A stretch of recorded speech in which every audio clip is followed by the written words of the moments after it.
let you have any? Not a crumb. That settles it then. Lunch is in. On me. You mean it? You really are a friend. Of course I am. Now just follow me. Well, I think I should tell my mother first. Oh, no, you mustn't. Look, she's talking to her Grace.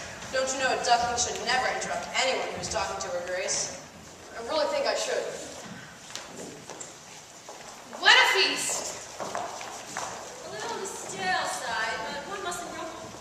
Mama? Yes? Excuse me, Your Grace. Beaky, don't step on Downey's foot. She keeps going around in circles. Mama, I've been invited to... Just a moment, sweetheart. Billy, not such big mouthfuls, and soak it in water first, or you'll choke. Would it be all right? Good answer.